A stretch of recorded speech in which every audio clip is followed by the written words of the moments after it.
empezar, ¿vieron el correo que les mandé? ¿No? Ya, no lo vean ahora porque van a perder tiempo y quiere decir algo importante, pero les mandé las notas, así que ahí lo ven con calma. Están súper buenas, yo les dije que las notas son siempre buenas acá. Creo que la nota fue como un 5-5, así que están buenos. Tenía varias cosas que decirles con respecto a eso, pero se me olvidaron todas. Así que. Pero eran cosas súper. Nada, en realidad era cosas de formato. Por ejemplo, yo les mandé en el enunciado que me tenían que poner el nombre, guión la sección, algo así. Y yo les puse un ejemplo, les puse mi nombre, sección algo. Y hubo gente que copió eso mismo, y como que se llamaban Marcel Fabreau. Eso era como medio raro. Pero bueno, por ahora lo dejé pasar. Lo otro, los informes, yo cuando les dije era un informe, en realidad, informe. Era para que me enviaran un Word y no me enviaran la respuesta así suelta dentro del correo. Pero hubo gente que se dio la lata e hizo un informe, que no está de más, pero yo les dije que era máximo un párrafo, entonces en realidad... Tengan cuidado con eso, porque por lo menos para el taller 2, que también se va a pedir esa especie de informe, yo no voy a evaluar contenido, nada, yo voy a ver la respuesta y le voy a hacer la pregunta súper directa. Defina el tiempo tanto. Listo, ese es el tiempo. No se vayan no sé, en la vuelta así como nosotros, después de analizar cuantitativamente esto y llamar a los ingenieros de la NASA, determinamos que el tiempo en el sistema era tanto, ¿no? Ahora sí. No sé si alguien tiene alguna duda con el taller. ¿No? Ya. Hoy día lo que vamos a ver van a ser hartas cosas. En realidad la clase de hoy día, yo se los comenté, va a ser súper potente, así que súper desgastadora, desgastante.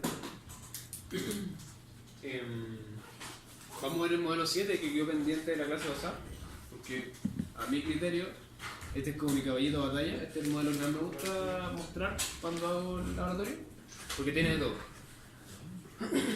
Pero lo más importante, que aparte de todo lo que hemos visto, vamos a ver experimentos, cómo se realiza el experimento. Vamos a ver qué es un experimento, que me imagino que ya más o menos saben qué es. Vamos a analizar, y esto es una de las características que más me gusta de Simio, que tiene estos smart plots o gráficos de caja bigote, ¿los conocen, cierto?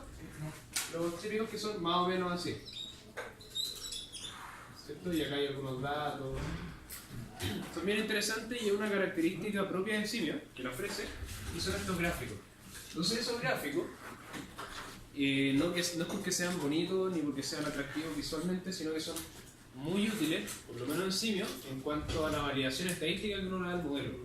Entonces yo voy a correr mi modelo, voy a obtener varios resultados, pero ahora nos vamos a ir dando cuenta, cuando ya no trabajamos con estos modelos simples, como hemos estado trabajando en el laboratorio, cuando trabajamos con cosas complejas, nosotros tenemos que correr una cierta cantidad de réplicas, que ya lo hemos conversado anteriormente, todo el tema del teorema del límite central, que necesitamos más réplicas, que sea para poder validar, y toda esta validación va a ir dada por el output.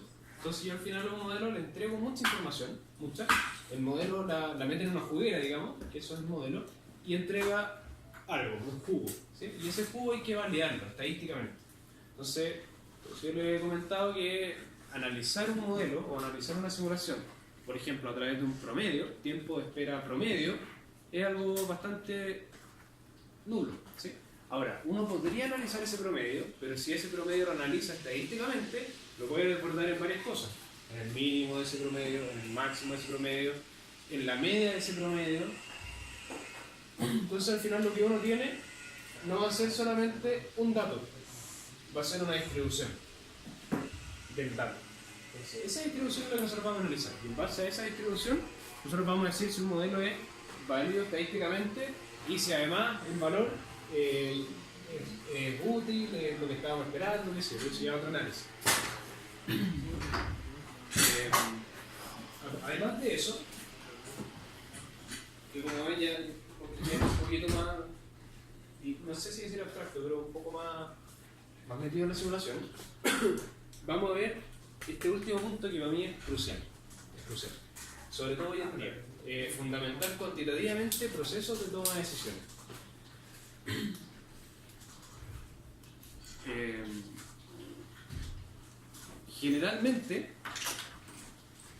generalmente, hablando en términos de lo que pasa hoy en día, la gran mayoría, por no decir todos los modelos o todos estos sistemas que nosotros hacemos,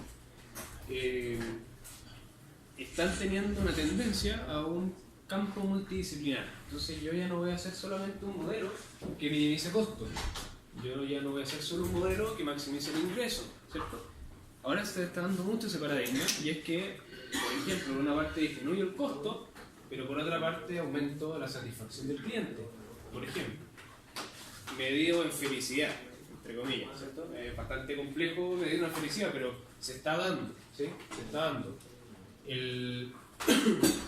No sé si lo he comentado que con el profesor Robledo este año hice una investigación sobre una evacuación, en el caso del volcán Chaitén en el 2008, y la gran mayoría de las evacuaciones, por lo menos en la literatura actual, por no decir todas, lo que buscan es optimizar las rutas de evacuación y todo un tema más logístico, que está sumamente bien y que todavía sigue habiendo muchos desafíos, pero no se había abordado el tema de cómo tomo la decisión en base a factores psicológicos y sociales.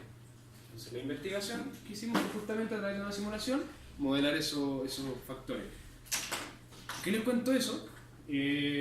Porque ya se está dando, ya se tiene que hacer, de alguna manera, entre comillas, la sociedad lo está pidiendo, y que abordemos los problemas de esa manera, ¿sí? Entonces, para este caso en particular,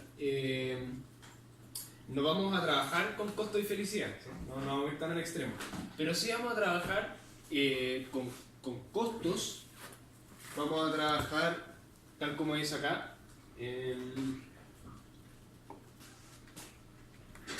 vamos a maximizar la productividad, vamos a minimizar los costos. No sé si tiene costo, no, parece que no, pero vamos a hacer varias cosas. Entonces el tema está, por ejemplo, cuando yo tengo costos y tengo, por ejemplo, distancias recorridas. Si yo estoy analizando esos dos valores, costo y distancia recorrida, ¿cómo sería una forma, y les pregunto a ustedes, cómo creen ustedes que sería una forma de lograr encontrar un valor final? Por ejemplo, supongamos que tenemos tres posibles resultados.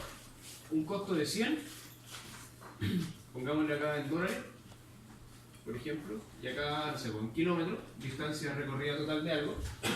Por ejemplo, si estamos diseñando una red de transporte, tenemos $100, o lo que sea, tenemos $200 y tenemos $300. Tenemos un kilometraje, por ejemplo, de 430, 250, 170. Dados esos tres posibles escenarios, ¿cómo se les ocurre a ustedes que podrían decir cuál es el mejor? Si ustedes tienen que tomar esa decisión, tienen esos tres casos, ¿cuál sería el mejor y por qué?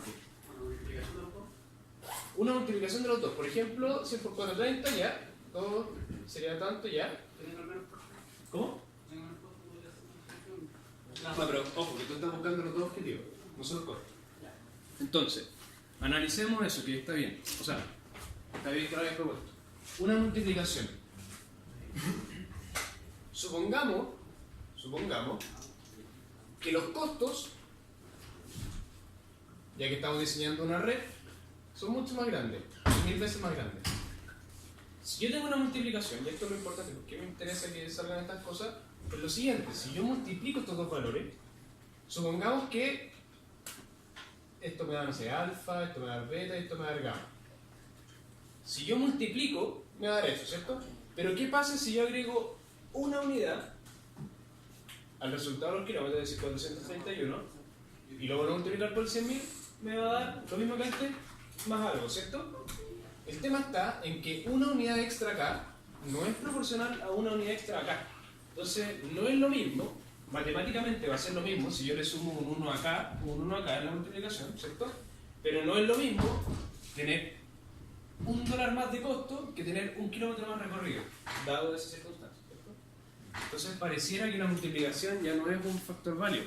Yo hablaba de que hacer la multiplicación y hacer la comparación. Me refiero a como si por 100 kilómetros me sale tanto, cuánto me saldría por 300, y ese después voy a ir pensando.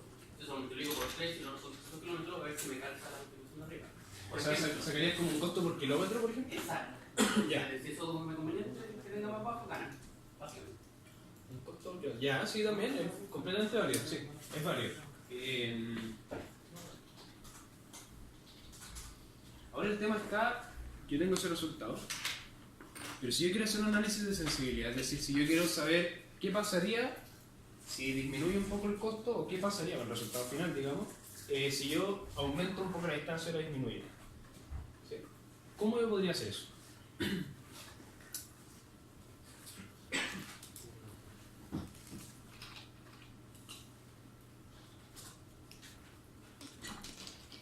O visto desde otro punto de vista más complejo, si yo tuviera dos métricas que fueran adimensionales, acá yo tengo costo y tengo distancia, son dimensionales, ¿cierto? Si yo tuviera cosas adimensionales, ¿cómo compararían? Bueno, hoy día les voy a mostrar una metodología que es una normalización de objetivos, donde lo que yo hago con estos dos objetivos es normalizarlos. Cuando digo normalizar me refiero a hacer que sean adimensionales. De esa manera yo los puedo comparar, ya les voy a mostrar cómo, y puedo determinar que una variación de una unidad acá y acá va a ser completamente distinta, ¿sí? En función de los resultados. Entonces lo vamos a ver. Y eso se llama una normalización de objetivos. No sé si alguien lo habrá escuchado alguna vez. Eso ya es bastante más avanzado. Y es un análisis del output bastante más, a mi criterio, bastante mejor. Entonces ese es el problema. Acá el modelo es súper básico en realidad. Tenemos tres posibles líneas, porque es un modelo para una farmacéutica. Entonces van a entrar, digamos, remedios o productos, van a pasar por una de las tres líneas y van a salir, ¿sí? Esas líneas están compuestas por dos máquinas en serie. Máquina A1, A2, máquina B1, B2, máquina C1, C2. ¿Sí? Y por cualquiera de esas tres líneas que pase, se van a salir. Lo que vamos a evaluar acá es dónde podríamos poner a un trabajador más. Entonces, cada uno de estos procesos, de estos servidores, tiene una capacidad de 3 operarios. Entonces, cada uno de ellos opera en 3 personas completamente distintas entre sí. La pregunta es dónde ponemos el cuarto. ¿Sí? Tenemos los tiempos asociados y tenemos que analizarlo.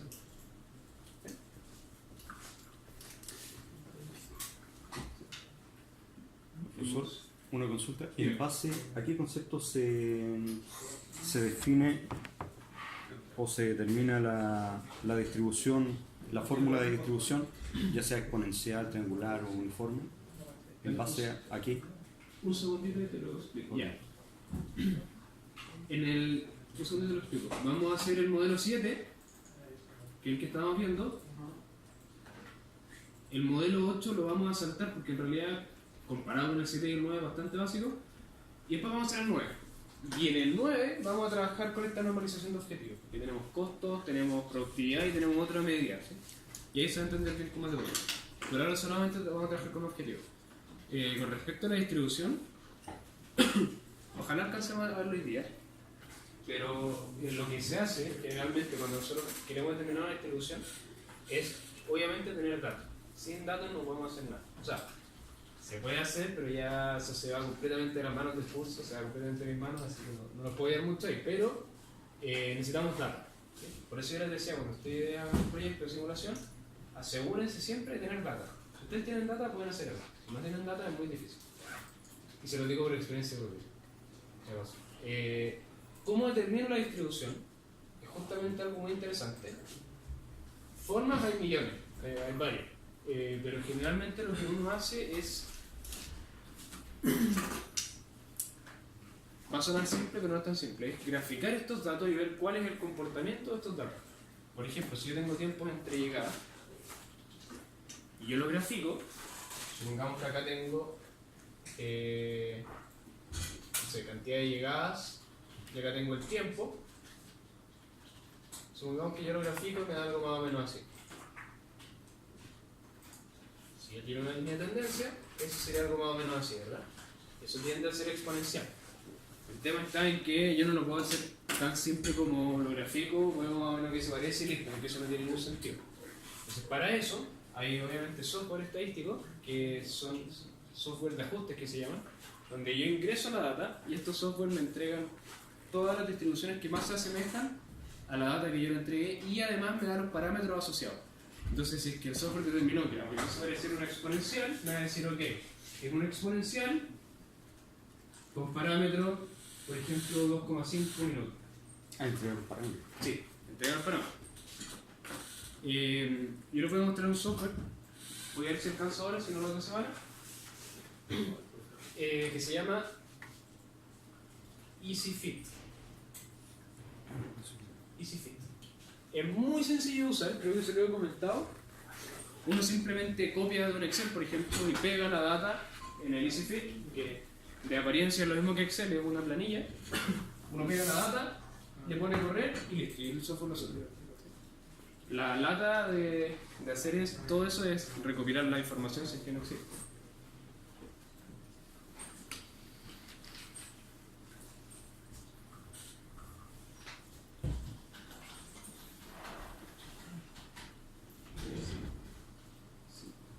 Bueno, el programa creo que pesa como 5 megas, así que si alcanzamos, se los muestro.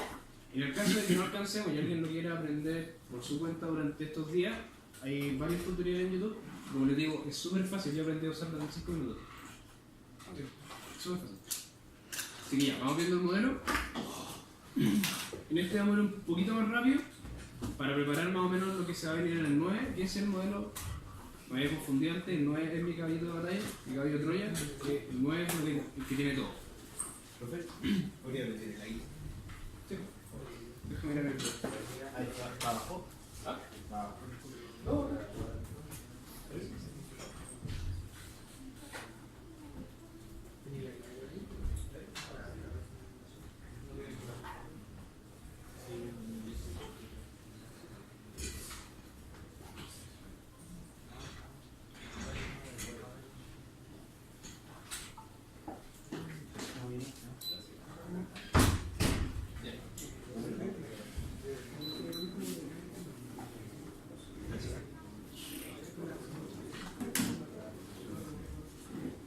ya, se entendió más o menos de qué se trata este modelo, ¿no?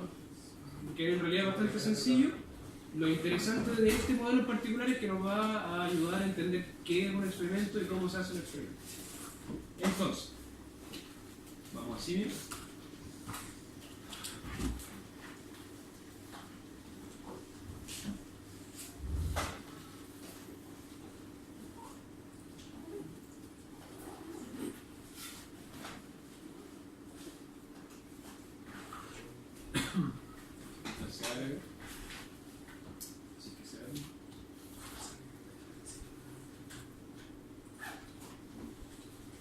Hay un grupo que me había mandado un correo para que lo ayudara con su proyecto, un correo bastante largo. ¿Fueron ustedes? Sí.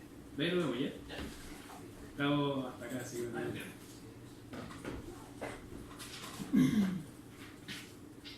Ya. Ya.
¿Cuándo tienen que entregar el proyecto usted? Martes. Y ahí se acaba... Sí. No, de hecho yo tengo. Ah, se gana. Ay, soy el único que decide. Ah, yo debe seguir. Por eso necesitamos ayuda. ¿Cómo? Sí, Por eso necesitamos ayuda. Ya. varios. Ya. Ya. Entonces vamos a hacer esto menos rápido. Ya, entonces, ¿qué tenemos? Tenemos un source, ¿cierto? Donde van a empezar a llegar nuestros productos. Tenemos acá las líneas. ¿Sí? Si alguien va teniendo dudas con respecto al modelo, me vaya preguntando el tiempo. Son 2 líneas. Son 3 líneas.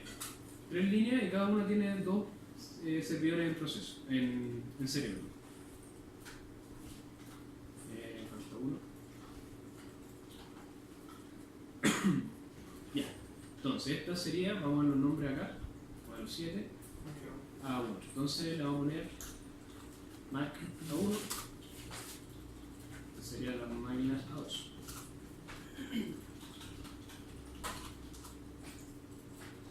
Máquina B2.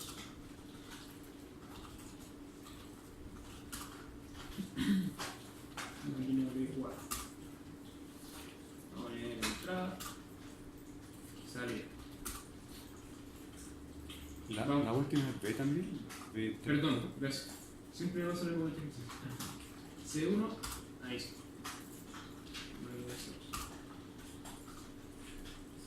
Vamos a conectar todo con pad por ahora.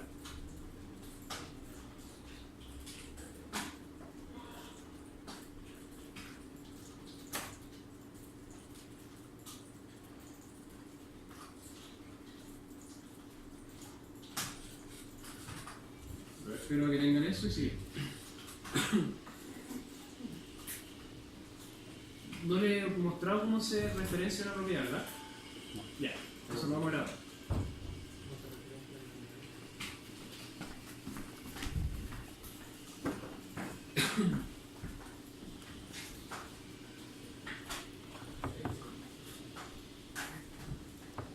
Les paso el dato si es que alguien necesita sitio por licencia en un computador.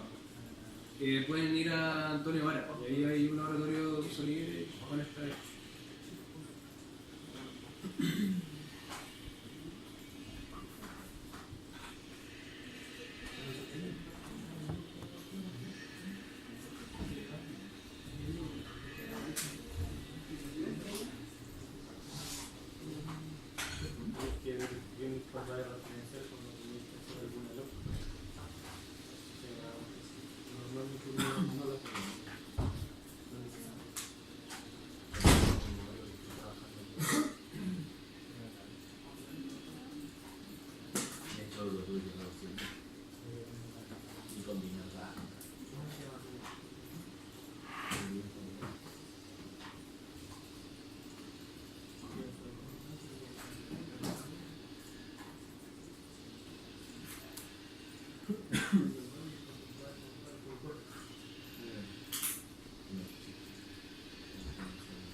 Ya, ¿también todo está ahí? Ya. Entonces, lo que vamos a hacer es lo siguiente. Acá tenemos dos propiedades que son claves y que vamos a ir modificando. Una es los distintos tiempos y la otra son las capacidades, ¿cierto? Estos tiempos se van a mantener siempre iguales para cada uno de estos procesos, por lo tanto no van a cambiar. Lo que sí va a cambiar, en función de los distintos escenarios que vayamos probando, va a ser la capacidad. Porque al final, ¿qué es lo que nosotros buscamos con un experimento? Yo tengo estas 6 máquinas, ¿verdad? Y lo que estoy buscando es dónde poner a la cuarta persona. Contratar a un trabajador más, ¿cierto? Entonces, ¿cuál sería la opción? Hacerlo a mano. Por ejemplo, tengo mi modelo con estos datos, lo corro, ahora lo vuelvo a correr, pero con este 4, todo lo demás 3. Lo vuelvo a correr, pero con ese ahora 3, y S4 y todos los demás 3, lo vuelvo a correr con solo S4 y los demás 3 y así sucesivamente hasta hacerlo 6 veces. Lo que obviamente los va a aburrir, va a hacer que odien Simio y la simulación y no van a hacer nunca nada más, ¿verdad? Entonces eso no se hace. Entonces, supónganse ustedes que ya no son 6 escenarios los que vamos a evaluar, sino que son 100, son 1000, son 1.000.000. Hacer la mano ya no es una buena opción. Quizás hasta acá podría ser hasta cierto punto una buena idea, pero ya de 100 réplicas, o sea, 100 escenarios más, no tendría ni una lógica, ¿cierto? Entonces lo que nosotros vamos a hacer es identificar cuál es la variable que vamos a ir cambiando, o el parámetro que vamos a ir cambiando, y en este caso va a ser la capacidad, ¿verdad?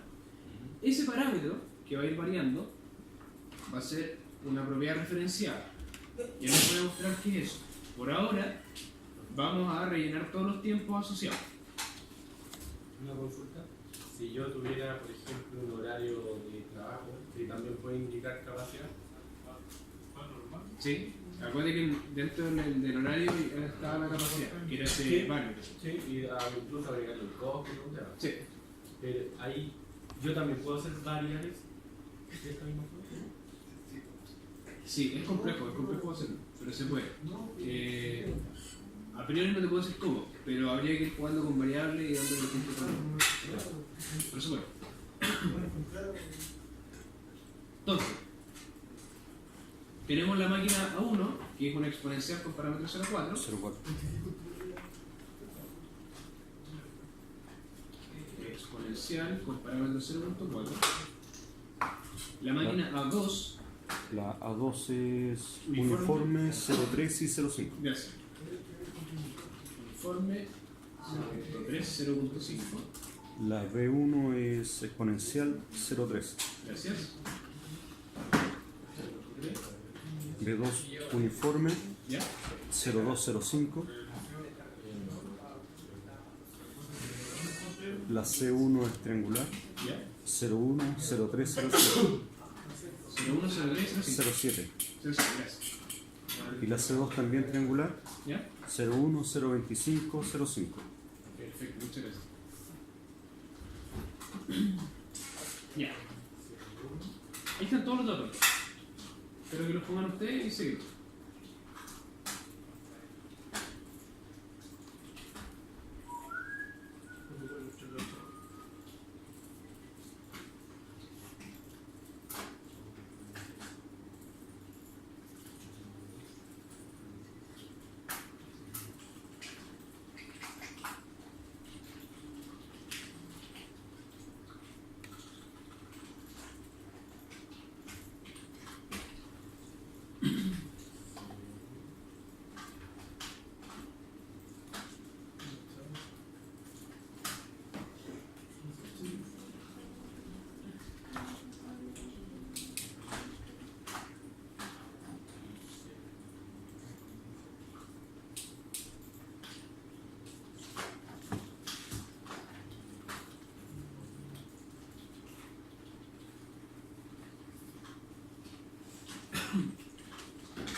¿Seguimos? ¿No?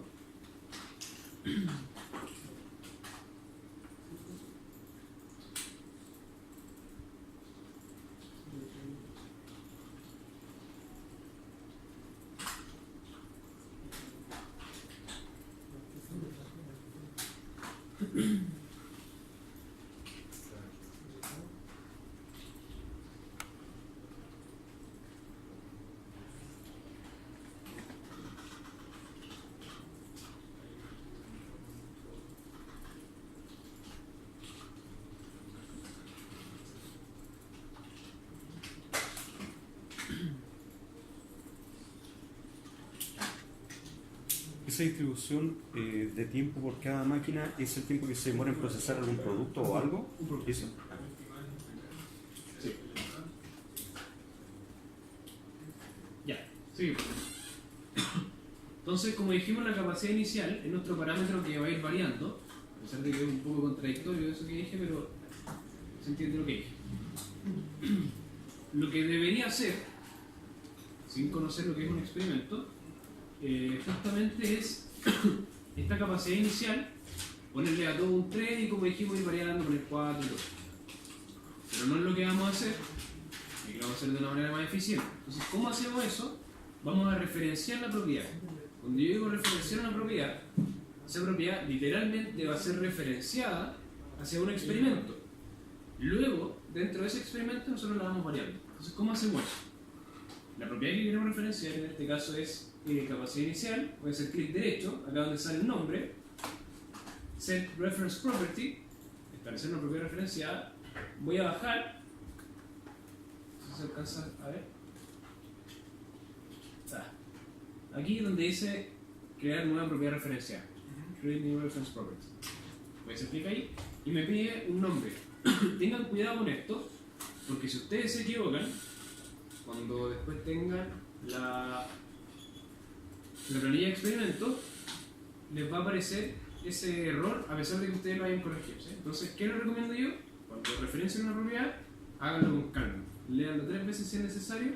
Yo acá lo que voy a hacer es poner cap a 1, capacidad A1 de la máquina 1, y le voy a dar enter.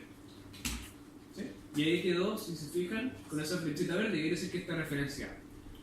Vamos a hacer lo mismo para la máquina A2. Set reference property, create new reference property, cap A2.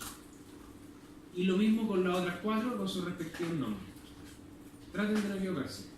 Cuando vayan a poner una propiedad referenciada, miren todos para acá, y no les aparezca el create new reference property, les va a aparecer esa pequeña flecha negra. ¿Sí? También, con mucho cuidado, porque es súper pequeño el espacio para hacer el clic, así que no tenemos problema a la vista, lo siento mucho. Traten de hacer clic ahí, van a bajar y ahí les va a aparecer create new reference property. ¿Sí? Pero tengan cuidado porque si apretan otra propiedad se les va a enredar y trae bastantes problemas.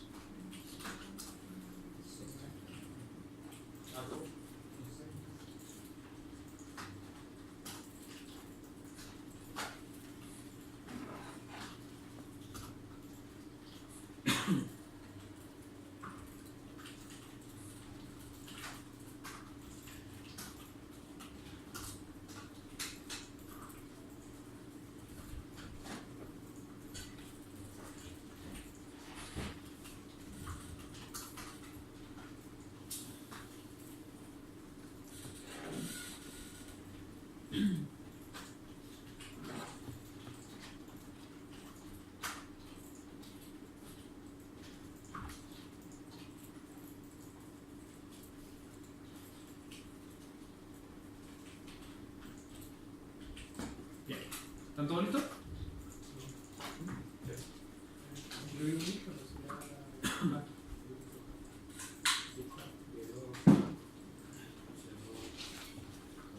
Ya, miren toda la pizarra o al dato.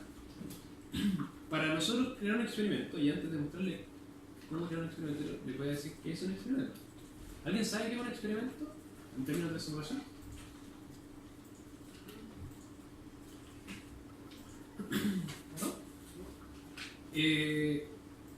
Tal como el nombre lo dice, un experimento, no voy a decir que es un experimento, pero un experimento es, a ver, es un mecanismo donde nosotros vamos a evaluar distintos escenarios, ¿sí? Entonces en este caso yo voy a evaluar 6 escenarios distintos, que es asignar 4 trabajadores a cada uno de las distintas servidores, ¿verdad? Entonces un experimento va a ser aquello que me va a ayudar a determinar y a construir esa serie de escenarios para poder simularlo y ver qué sucede. Para hacer eso, me voy acá arriba, no sé si alcanzan a verse, Create Home, acá, y acá tengo la opción New Experiment. Bueno, la definición que da Simio es que los experimentos definen un conjunto de escenarios que puede ser ejecutado de una manera acoplada. Lo mismo que les dije yo, pero en palabras bastante más bonitas. Cada escenario tiene un conjunto de controles de variables. Nosotros vamos controlando las variables, que son estas que referenciamos,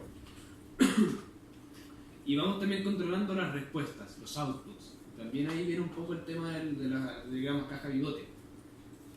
Las variables de control o los controles de variables pueden ser valores asignados a las propiedades del modelo asociado. Ahí puedes seguir leyendo, pero básicamente es eso. Entonces cuando yo hago clic aparece ese spreadsheet, esa planilla.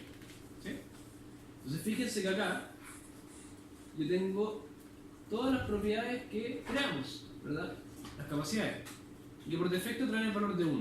¿Sí? Pero nosotros vamos cambiando esos valores.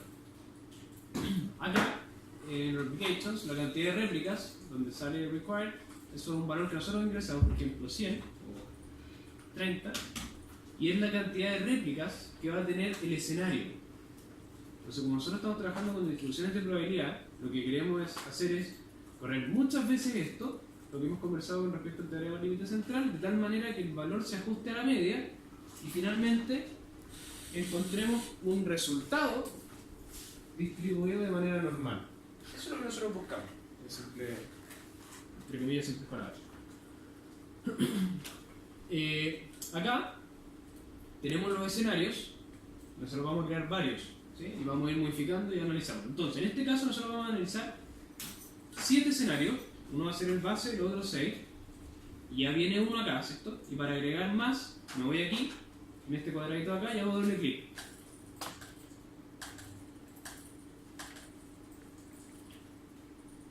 Entonces este yo le voy a cambiar el nombre, le voy a poner por ejemplo base, acá le voy a poner E1, E2, E3, lo que ustedes quieran, E4, E5, E6. Estos son solamente los nombres de los escenarios.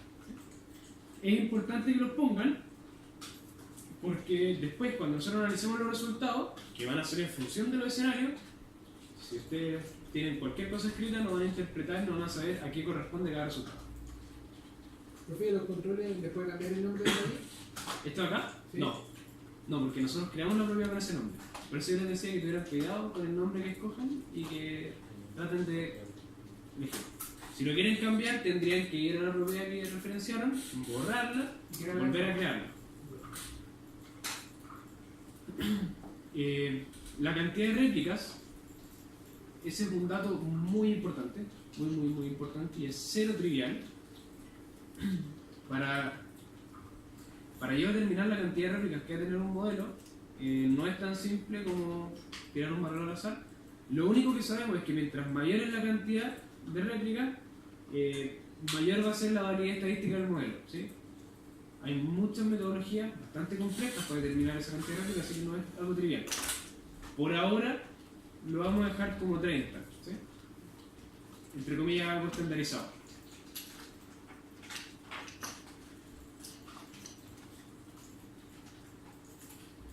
Y acá lo que nosotros tenemos son los valores de estas variables que referenciamos.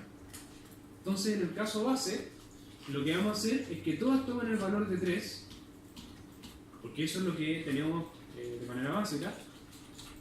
Y fíjense lo que voy a hacer.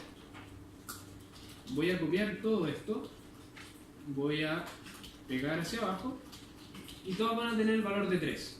Entonces lo que yo voy a hacer, voy a generar una diagonal de 4, de tal manera que el escenario 1 sea que todas las capacidades sean 3, salvo la primera. En el escenario 2, todas van a ser 3, excepto la segunda, y así, ¿cierto?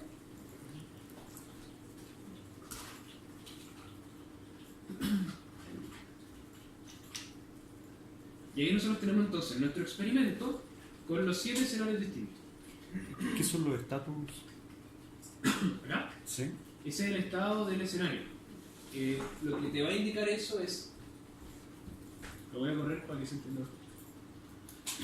Te indica si está pendiente, si está corriendo o si está finalizado las 30 réplicas que nosotros determinamos. Entonces ahí nosotros estamos corriendo el experimento y si ustedes se dan cuenta, esto se va ejecutando la cantidad de veces que nosotros definimos. Pero todavía no está ahí, así que lo voy a parar. El experimento ahora está listo en términos de configuración, digamos, pero no hemos señalado en ninguna parte qué vamos a medir. Entonces yo les pregunto a ustedes, ¿qué vamos a medir?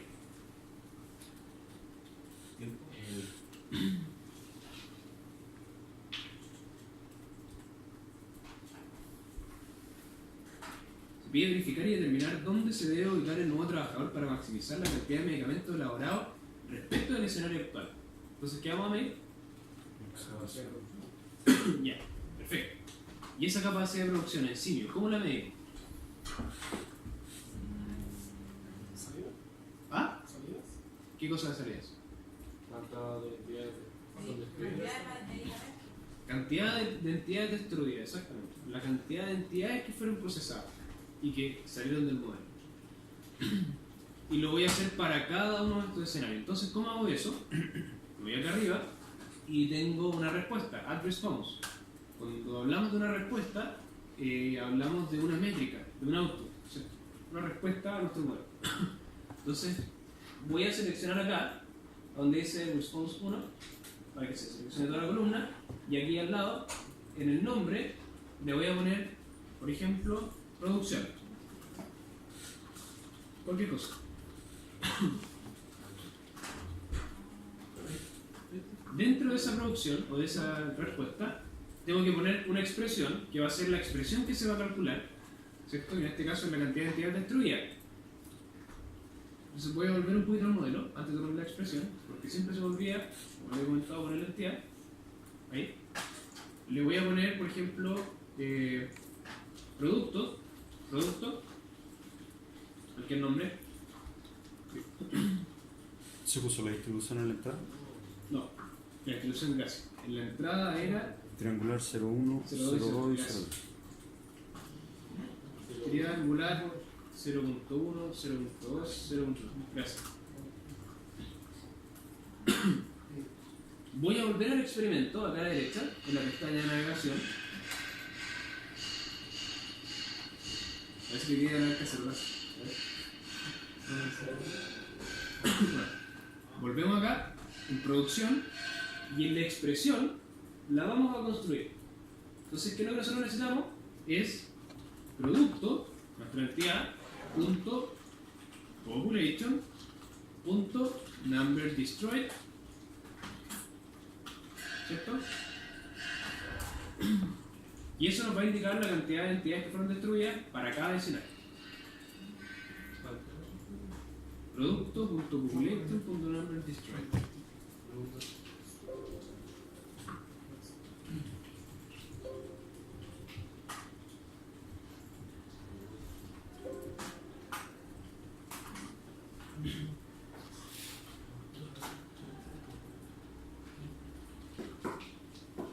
Ya.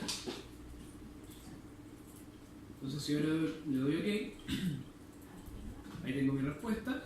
Voy a correr mi experimento. Se va a demorar un poquito porque son 30 réplicas para cada escenario, son 7 escenarios, o sea, estamos corriendo esta simulación 210 veces. Acá abajo sale el porcentaje, la cantidad de porcentaje de completación. Vamos a esperar a que termine, pero ahí se pueden ir dando cuenta que los resultados ya van apareciendo. ¿Cierto? Acá estamos trabajando en un día, una simulación de un día. En el enunciado no decía cuánto era la simulación, así que por ahora que estamos aprendiendo a hacer esto, lleguemos al consenso de que lo vamos a hacer por un día. Pero fíjense que los valores son bastante similares. Y esto que está acá es el promedio de producción por cada escenario. Entonces ahora vamos a determinar cuáles son las distribuciones asociadas a esos promedios.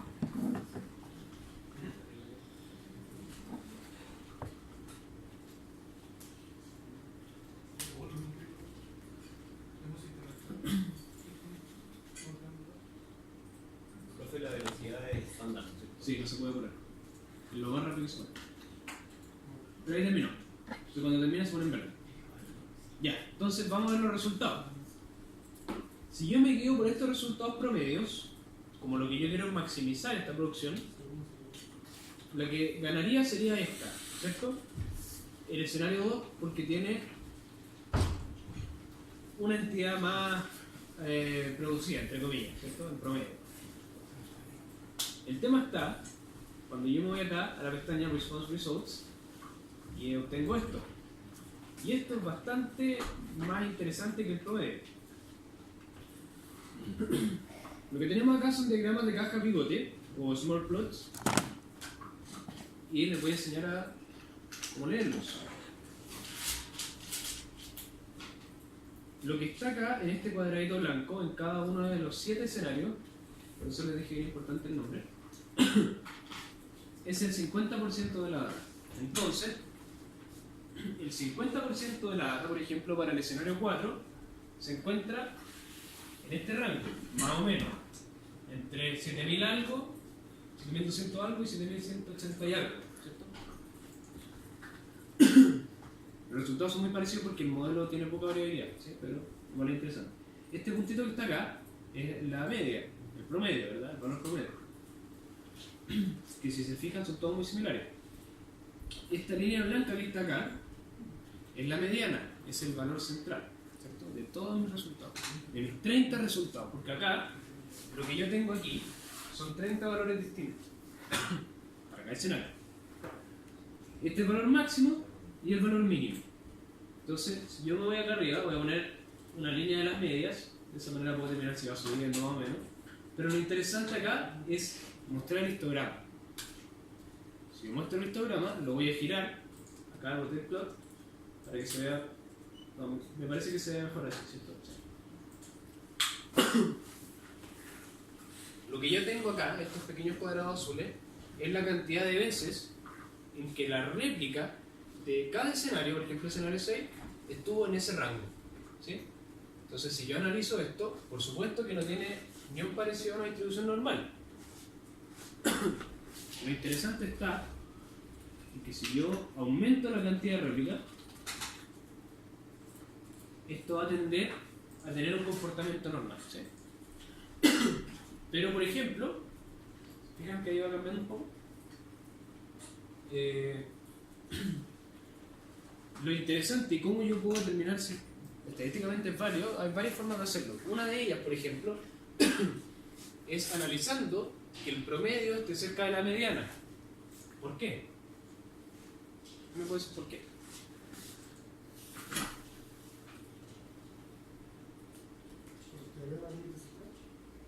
¿Por qué? ¿Qué tiene que ver el teorema de centralidad?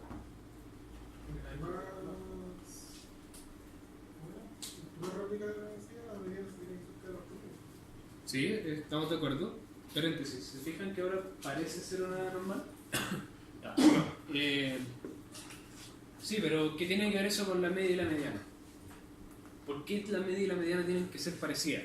O si es que son similares, ¿por qué eso es un buen indicador?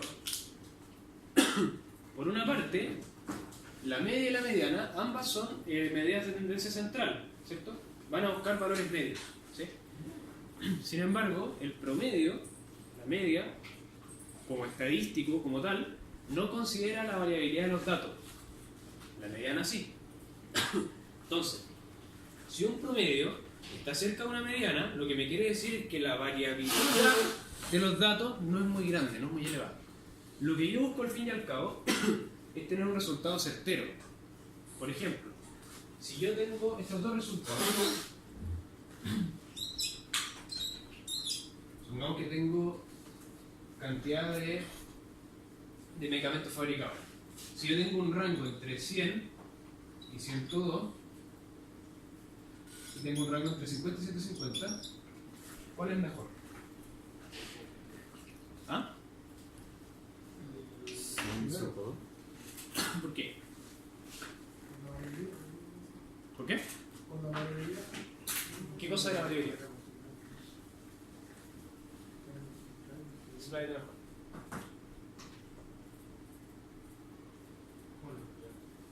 ¿Por qué mejor el de arriba? Ya, pero el valor medio también es menor. Mi valor medio era 101 y mi valor medio era 125. ¿Por qué es mejor el de arriba? Porque hay menos variabilidad de los datos. Hay menos variabilidad de los datos. ¿Y eso qué indica? Por la misma persona. ¿Y eso qué indica? En términos sencillos, no acá dejemos de lado los términos matemáticos y técnicos. Un dato duro. O sea, Es un- es esto, no es otro. Claro, lo que yo obtengo cuando tengo baja variabilidad es un bajo riesgo. ¿Sí? La variabilidad siempre se asocia al riesgo. Entonces lo que uno busca, en este caso que buscamos maximizar este valor, también buscamos minimizar el riesgo asociado, la variabilidad. Entonces para mí es mucho mejor estar completamente certero de que el valor va a estar entre 100 y 102 a que esté entre 50 y 150, porque la pérdida asociada acá puede ser mucho mayor. ¿Sí? Si yo me voy al peor extremo, puedo sacar 50, acá yo puedo sacar 100. ¿Sí? Entonces igual va de acuerdo un poco al perfil del tomador de decisiones, si se arriesga o no se arriesga. ¿Sí? Pero en definitiva, el hecho de que tenga una menor variabilidad tiene un menor riesgo, y eso ya es un buen índice. Fíjense que a medida que aumenté la cantidad de réplicas, ahora hay 50 réplicas que fueron corridas, la mediana se fue acercando mucho a la media. Si yo corro esto 1.000.000 de veces, por decir un dato, es muy probable que la mediana se acerque a la media. ¿Sí? Pero eso pasa porque el sistema que modelamos es bastante simple. Otra cosa que es importante es el tamaño de este cuadrado, que, y como ya comentaba, este cuadrado contiene el 50% de la. Entonces, de las 50 réplicas, o de los 50 resultados, al menos 25 de ellos se encuentran acá. Entre 7.207, por ejemplo, y 7.180. Entonces lo que nosotros buscamos es que esto sea lo más acotado posible. No me sirve de nada que el 50% de la data esté contenido acá, porque la probabilidad de que el valor final esté acá y que esté acá es muy elevada. Entonces, ¿me conviene tener esto o me conviene tener eso? Por ahí también ponen analizando los valores mínimos, máximos. De repente, este tiene, por ejemplo, un mayor valor mínimo, o nosotros estamos maximizando. Lo que buscamos es que este gráfico esté lo más hacia arriba posible y sea lo más acotado. Entonces ahí ustedes pueden ir jugando. Si yo me voy a la pestaña Input Analysis, Reports, ¿les han hablado los profesores de lo que es el half-weight? ¿Half-weight? ¿No? ¿Sí? Yo creo que sí. ¿Te acuerdas qué era? Era como un rango, una media de... Sí. El half-weight, si yo me voy a la pestaña Reporte, el half-weight puede ser mucho más valioso que todo el análisis que hicimos de los gráficos. El half-weight es una métrica que establece los creadores de arena. ¿Sí? Y el half-weight es una métrica, tal como lo dice el nombre, half, mitad, width, ancho, un ancho medio, es el ancho medio, literalmente, de mi resultado promedio. Es decir, en la base, en el escenario base, lo que nosotros estamos midiendo acá, por ejemplo, aquí el number destroyed, la cantidad de entidades destruidas, en promedio fue de 7.195 con un half-weight de 4.8. Entonces, lo que yo tengo al fin y al cabo es 7.195,32 más menos el half-weight. Entonces, mi resultado final va a estar contenido en ese rango. Es decir, el 7.190,70 y algo y 7.199, algo. ¿Sí? Es un intervalo de confianza. Ahora, ¿cómo se interpreta esto? De manera más sencilla. De cierta manera, como nosotros estamos trabajando en 95% de confianza por defecto, lo que yo puedo establecer es que con un 95% de confianza, el valor final del escenario base va a estar comprendido entre el promedio menos el half-weight y el promedio más el half-weight. Repito, como el sistema que estamos modelando es muy simple y prácticamente tiene muy poca variabilidad, los resultados son muy parecidos entre sí. Pero cuando ustedes están evaluando distintos escenarios, con harta variabilidad y con harta diferencia en los escenarios, acá esto va a cambiar rotundamente. ¿Sí? Entonces vamos a entrar de nuevo en la discusión de qué me conviene más, un valor promedio o un valor esperado más bajo, que es menos riesgoso, o un valor esperado más alto y más riesgoso. Eso ya relación al tomar decisiones. Pero eso es. Entonces, ¿qué hicimos? Hicimos un experimento, hicimos varios escenarios, analizamos gráficamente los resultados, estadísticamente los resultados, de manera gráfica y también de manera teórica. El Half-Life, ese pequeño valor, es muy importante, es muy muy importante. A mi criterio, quizá más importante que analizar un gráfico de caja viva. Pero eso, si ustedes se fijan, acá por defecto viene un nivel de confianza del 95. Eso se puede modificar. ¿Cuál es un nivel? Y esta es una pregunta más o menos filosófica. ¿Cuál es un nivel adecuado de confianza para un modelo? ¿Ah? Por ejemplo.